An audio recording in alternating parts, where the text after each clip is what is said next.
to ask Tobie to lead the conversation for us today, and just to unpack us the growth potential, innovations, and just the future outlook of community management.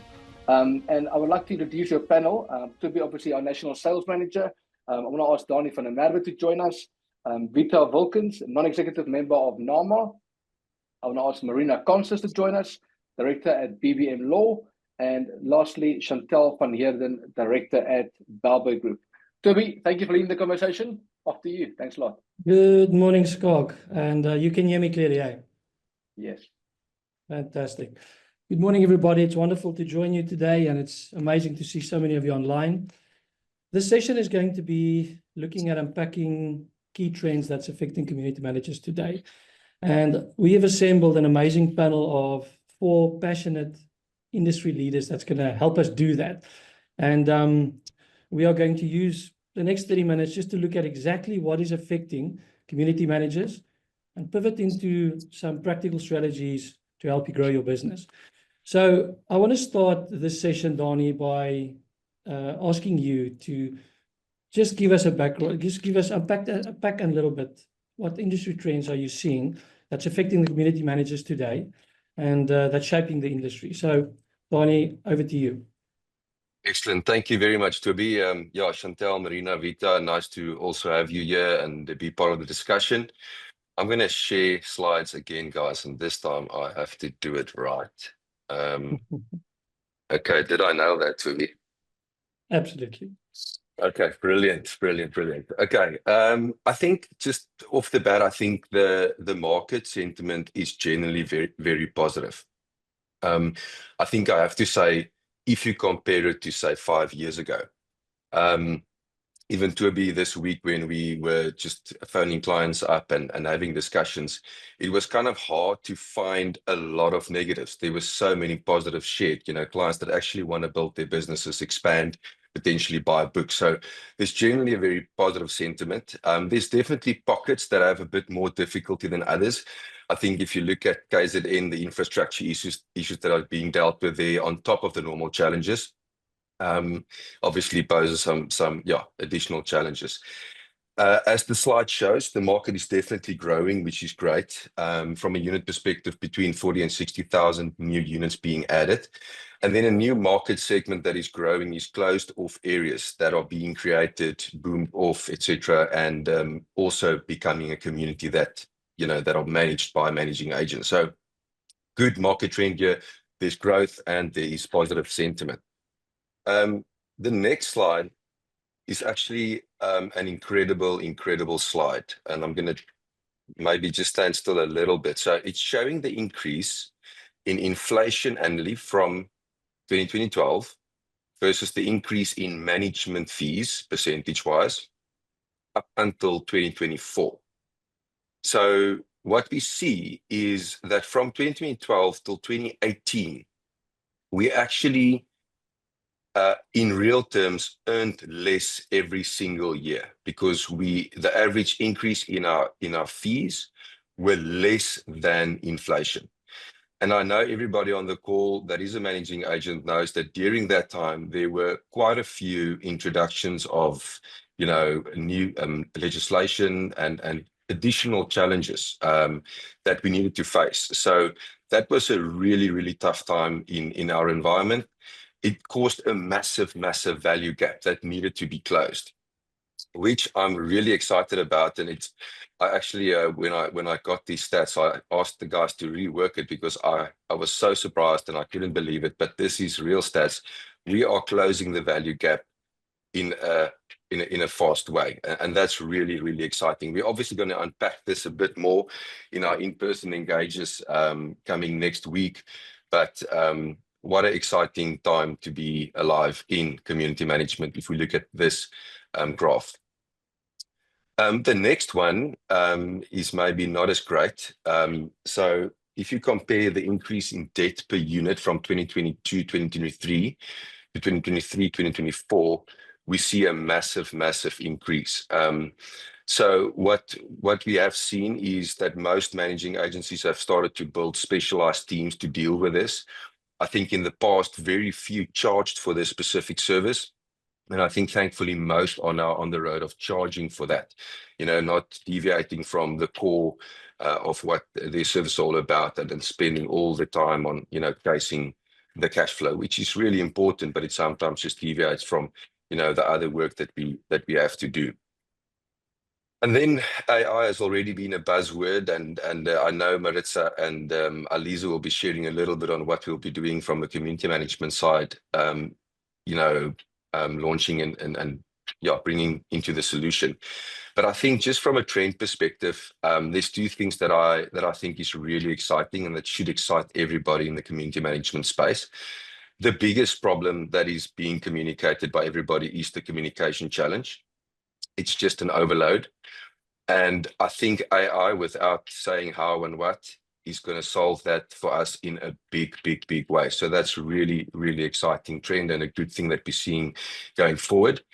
And then AI will also enable us to move away from being the post box, but rather be able to build a platform of value. We'll be unpacking that a little bit later in more detail, but we've got so much data already, and AI is all about accessing data and then interpreting data. So I think that's a really, really exciting thing that is coming up for us. That'll really be a game changer for us.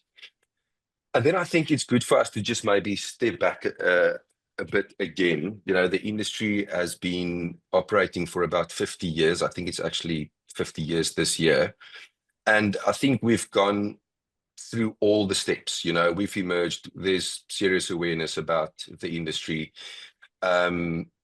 Standardization, I think, is the one step where we kind of tripped up a little bit in the process of professionalization, and we're going to come back to that now.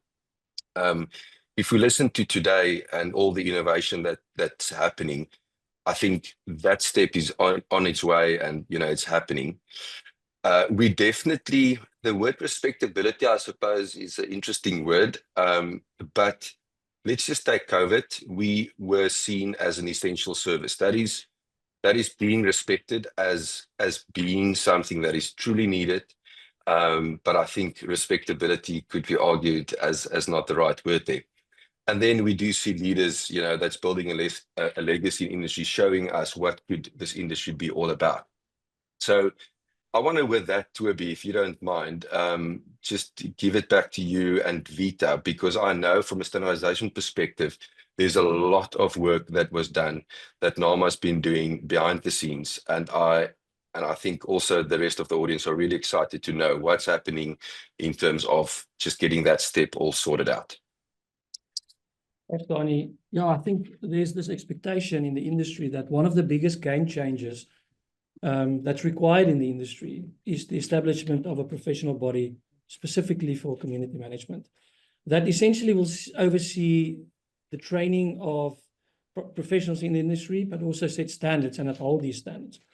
And I can't think of a better person to talk about this topic than Vita Wilkens. Vita, you represent NAMA today. You are a non-executive director of NAMA, and you're in the forefront of dealing with this topic of professionalization. You also today director at the Academy for Facility Management. You formerly worked at Pretoria University, and you also created that very popular nuts and bolts section titled short course that so many of us that sit here today have done, and that taught us the ins and outs of this complex but wonderful industry. Vita, you are passionate about this topic of professionalization, and I wanted to ask you a couple of questions regarding NAMA's role in this initiative. And I've got 3 questions that I want to ask, and we'll unpack it. But firstly, why is this important to NAMA? What's the vision here? Why does NAMA need or see it important to become a professional body?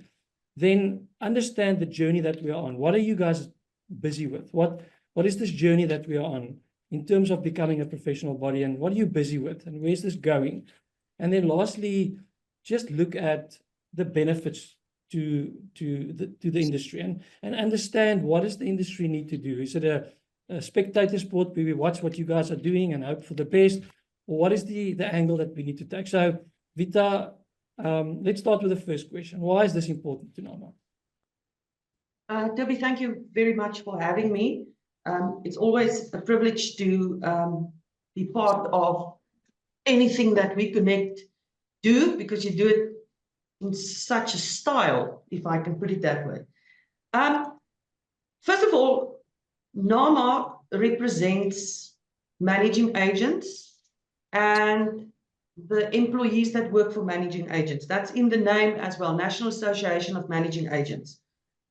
So I think it's important to just clarify that what part of the industry is represented by NAMA. And coincidentally, these are the people that actually work in the industry. So these are, if we can put it in inverted commas, the professionals in the industry. The rest of us are owners, we are occupiers, we are trustees, we are those kinds of people. But your managing agent and your people that work for them, your portfolio manager or the new name community scheme manager are the professionals in the industry, or they're supposed to be professionals in the industry. And on that point, to ask me why is it important to NAMA become a professional body, you have to look at the role of a professional body. What does a professional body do? And looking at that, and that will also very nicely tie in with the topic that Marina is going to discuss about the Law Society and all those kinds of things, is what's the purpose of a professional body? First of all, it is to get like-minded people in an industry together where it's clear that there's an emerging profession, and then you want to sort of like consolidate what is good for the industry. This has a very important dual purpose. The first purpose is, and this doesn't matter whether you're a statutory voluntary body or whether you are self-regulatory, is the protection of your members and the growth of your members and the protection of intellectual knowledge. And by doing that, you automatically protect the public, because then it is assumed that if you are a member of this professional body, you have a certain standard, which brings us to part 2 of what a professional body does. And that's what makes regulation so important. Professional bodies set standards. They set standards for education. They set standards for good practice, codes of conduct. They improve their members by doing training, by giving out CPD points to do additional things. But the other very, very important thing that a professional body or a body representing an industry does is they lobby for that industry. And that's how many professional bodies started out. It was voluntary organizations. If you, for example, take the architects and the quantity surveyors, they started out as voluntary organizations. They lobbied government. They became regulated professionals. So the very important role that NAMA plays currently is that it lobbies on behalf of the industry.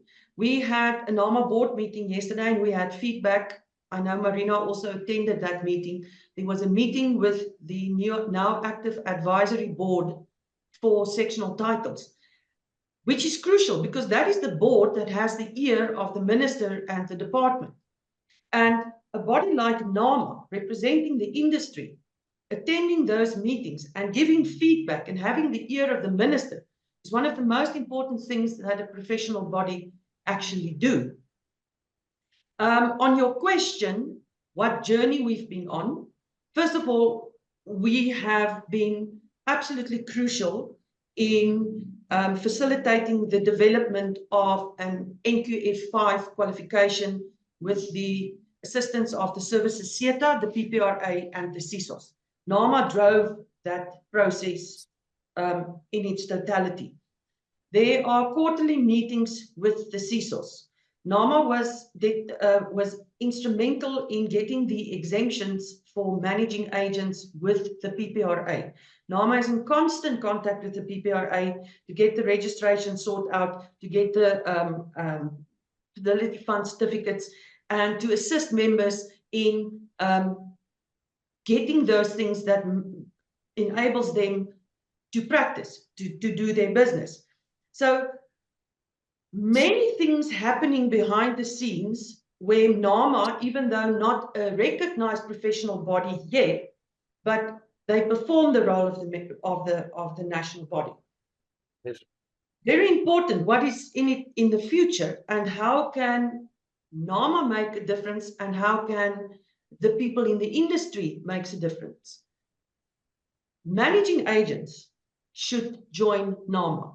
And it's not because who NAMA is, it's because the role that NAMA currently plays as the representative of industry and having the ear of relevant people. And this is, if like many things, a numbers game.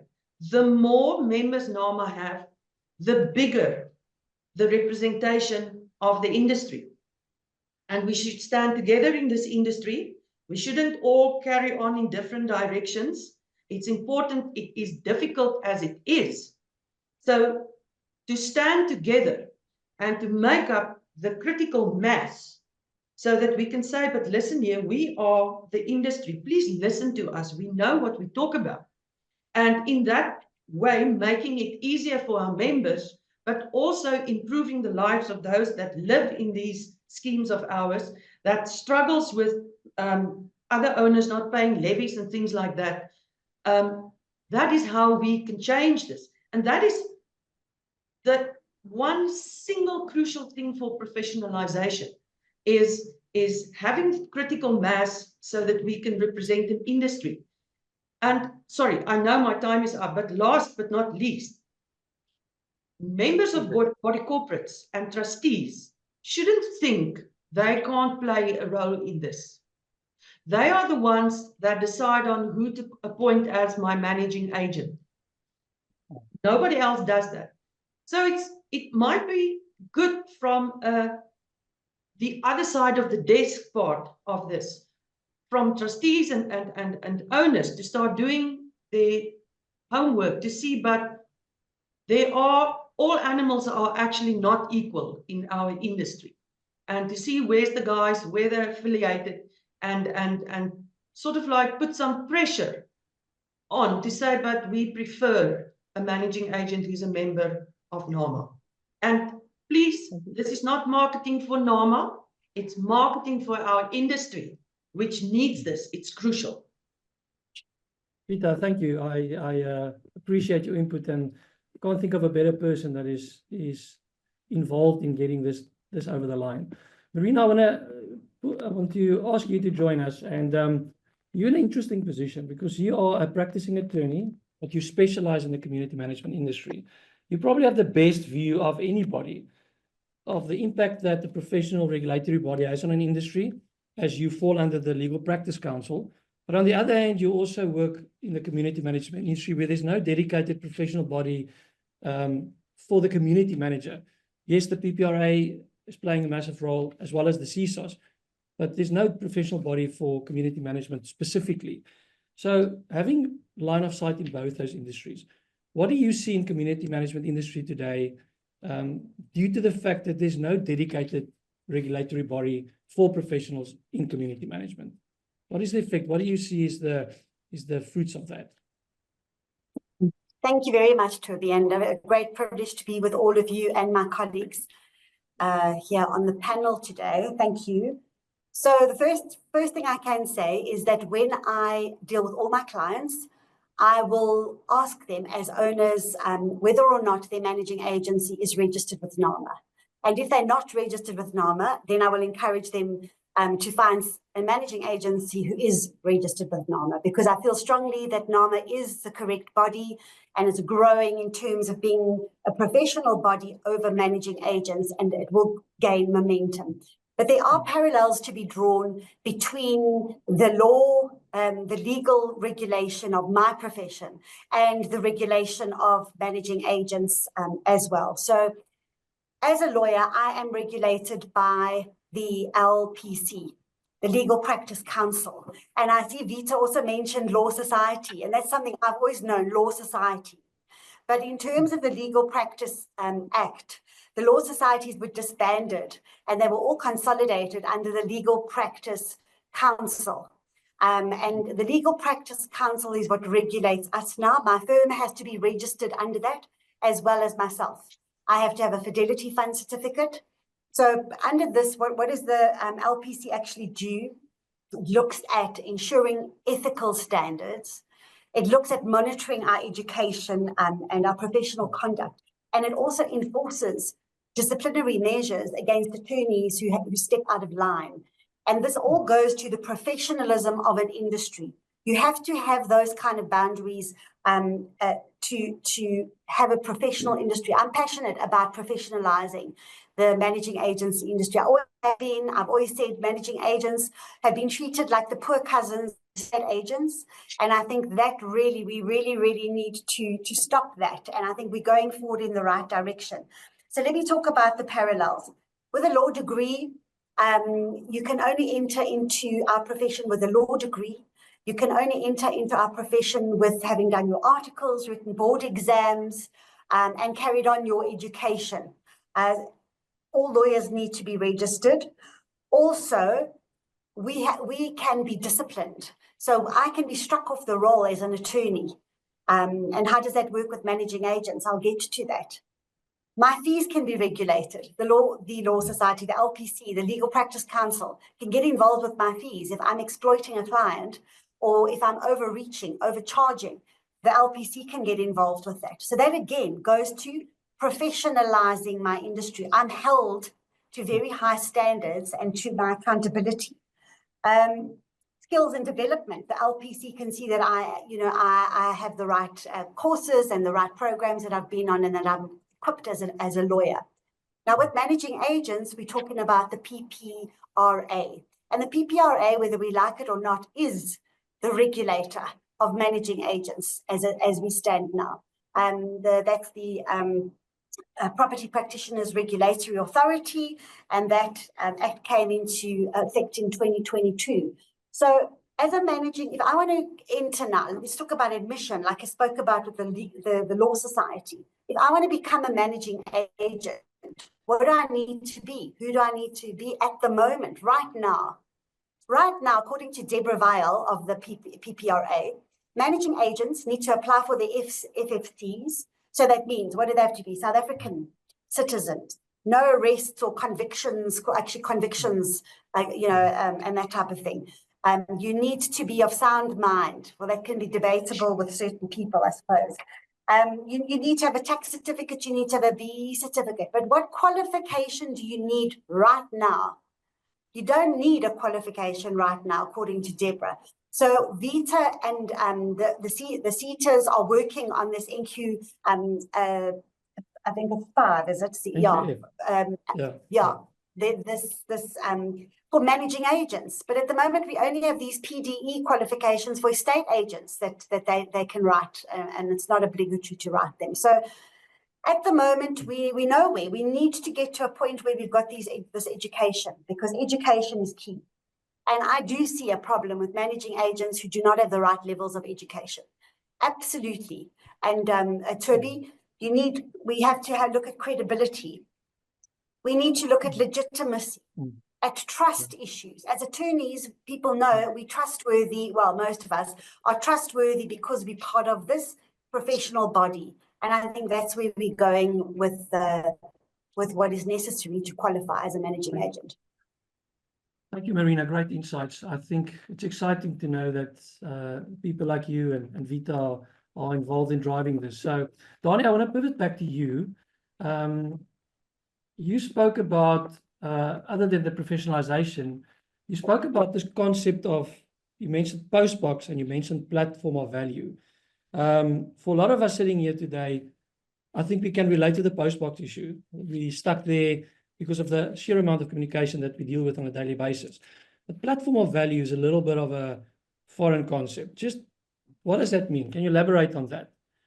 Tobie, definitely. I just want to quickly link up to Marina. She was talking about overcharging. I think we actually have an undercharging issue. And if the body can help us to up the fee, that'll be incredible. And maybe she can comment on that a bit later. Tobie, yeah, I'm going to try and explain by way of analogy. So just imagine with me for a moment, think of your business as a shopping mall, your managing agency as a shopping mall, where you have multiple shops. Each shop that sells product and services that people really want and that they find valuable. If you do the post box approach, all right, if you position yourself as a post box, you will have all the people, all your potential customers outside the mall, and you will basically not allow them to enter your mall. So they are required to ask you as the middleman or the post box to bring them the items that they want. Now, this approach is obviously very detrimental for many reasons, but reality is without you, they cannot get anything. So if you want more customers and sell more items, you have to employ more of you. The reality is you will run yourself tired, back and forth, back and forth. And to make matters worse, the number of times that you will come out with a perceived right item, but in fact it needs to be exchanged for another will happen. And you only have 8 hours in a day, unfortunately. Now, if you build your business on the post-box approach and you want to improve your business, all right, your focus really can only be, you must run faster. Just think about it.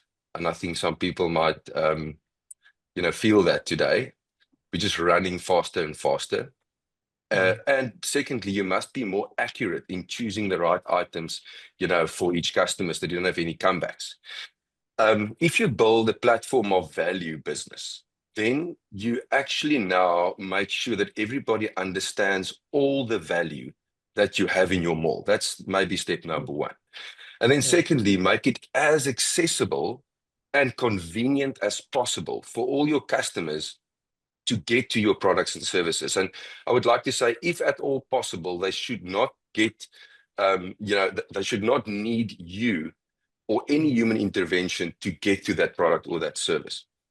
I think further, what's nice about this approach is you, as a mall owner, if I can call you that, you're constantly assessing the performance of each shop and whether it's the best shop to have in that section of the mall. And you incrementally but consistently increasing your value while making it increasingly seamless to get to that value. That's the key. So yeah, that's in a nutshell. I think you can see to be little changes. All right, it's really an approach change, and it's just so much more valuable without having to run yourself tired, in the process. I think at the end of our chat, Danie, I'm going to ask you a little bit about that shift that's needed. I just think from a sales point of view, I sit in boardrooms every day and listening to business owners and community managers, asking them about the biggest challenges. One thing that I'm always picking up is that the use of emails. It is today the most important and the most critical tool used by a community manager to do his work on a daily basis. It's the only tool we've given him. And unfortunately, when it comes to emails, it's a great tool for communication, but it's really a bad tool for management. And we seem to think that it's a tool for everything: communication, management, delegation. And it's actually not that. The reason why I'm saying that is because essentially emails is a reactive tool. You literally have to sit in front of your computer and wait for them so that you can react.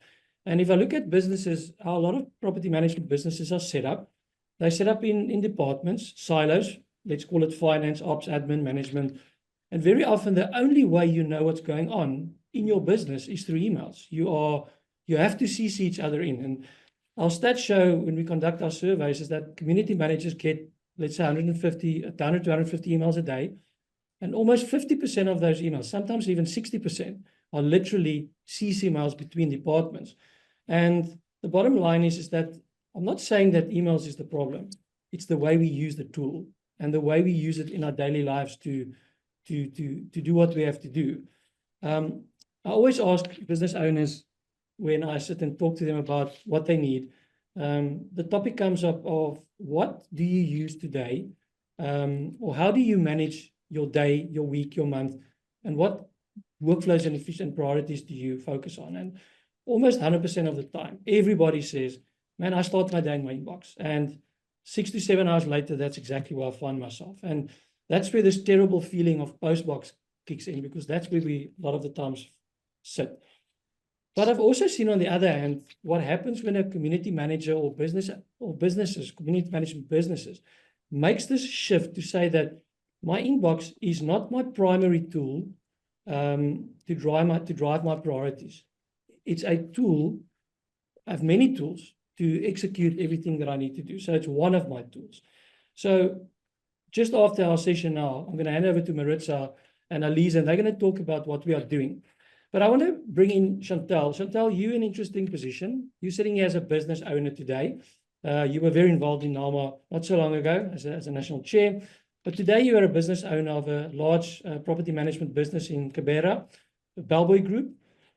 Just talk to us a little bit about your experience. You manage a large company, have a lot of staff, a lot of stakeholders, and what is the effect or the outcome if people are stuck in reactive mode, literally trapped in the inboxes, and how do you think that approach affects us as an industry? Good morning to you and your team and to the panelists. Thank you all for joining this morning. Yeah, you know, the proverbial inbox is the elephant in the room, so to speak. But I think when the team works in a reactive mode, they often they miss their deadlines.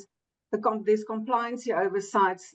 They get there's frustration amongst the business owners, the staff, but also more so with the community schemes because they're not getting the responses from the community scheme staff as they would like. And then the issues that are addressed, they are addressed post fact. They're escalated, and it eventually ends up in the inbox of the business manager, who then has to put out the fires. And that in itself leads to immense frustration to all the parties that are involved here. The people are unable to focus on the things that actually truly matter. We spoke about education, and I think education is a primary example of this. Our property portfolio managers don't have sufficient time to actually acquaint themselves fully with the applicable legislation, acquaint themselves with that matters to the community schemes, and then also to foster a good business relationship with the community scheme members. You know, and often what happens, we see they go unprepared into meetings, they become flustered, and the reason for that is that they just do not have sufficient time during the day to get to the things that truly actually matter. Then again, everybody becomes frustrated, because of this lack of perceived interest in the community scheme. And then what happens as a result thereof, it would then appear that or what does happen, is the business owners suffer reputational harm. And often that is very difficult to bounce back from something like that. Inevitably, what happens, the business owner will lose business, the community scheme will exit. But more importantly for us is we lose our staff, we lose key members to our business that exit the industry because it is just too overwhelming for them to actually stay in. From Bellboy's perspective, I think a game changer for us in particular was the move from a very cumbersome software system to a system that we all now fondly know as WeconnectU, not only for our property management side, but similarly for our rentals and sales division. We made a complete transition. It wasn't easy, but we did it. It came with certain hurdles, but we overcome those hurdles. And, now we can see the benefit in our staff. It's easier for them to manage the meetings, to prepare themselves going into those meetings. So unless business owners make that mind shift, change, and actually go the extra mile to make it easier for their staff to engage with the community scheme members, you're going to sit in a position that is extremely frustrating for everybody involved in it. Through the WeconnectU system, we have seen how through the task managers, to the compliance managers, how it's actually streamlined the processes just for our community, for our business in itself, and similarly for those that actually use the system. And, we could say, what has it actually addressed? Sorry, I'm almost done. Has it actually addressed the influx of all the emails into our inbox? No, not in its entirety, but it certainly has addressed it because we are educating our unit owners, our members, to use the platforms that are available to them to source all the relevant documents. Chantel, thanks for that, man. I think it's scary to think that the way we approach a tool that we've been given, that is the best tool for communication, we're trying to use it to benefit us, but it's actually hurting, and it's got a ripple effect that ultimately positions us in front of our clients. Danie, we've got 2 minutes. I want to ask you and give the last word to you. You spoke about this platform of value and advancement in technology. Does moving to a platform of value approach require mind shift? And what is that mind shift required to make the shift? Most definitely, Tobie. I think on an individual level, you have to be curious about tech and the latest advancements. I think it's moving faster and faster. So it can and it will make your life better, but you need to understand your tools and use it fit for purpose. I think that's key. I think also for companies, you should adopt a continuous learning culture within your company and invest in time to getting to understand the benefits of tech tools available. I think if you neglect that, you might find yourself obsolete or falling behind dramatically in the next 5 years. Things will move really quickly. And then 2 more things. To be data. Think differently about data and how you manage data. We're moving from an era where you worked with data to an era where data will work for you. Critical to understand. So how you work with your data will be key. And then the last one, Tobie, I want to say is think differently about value and what is valuable, because the way value will be created and delivered going forward will dramatically change. So position yourself correctly to leverage those changes and add your human touch to give yourself that USP. Tobie, that's me. Fantastic, guys. Listen, I really appreciate everybody's time. This was a fantastic session. I think we can talk about some of these topics the whole day. And I'm so super proud that we did it in 22 minutes. Well done. Thank you for your insights, guys.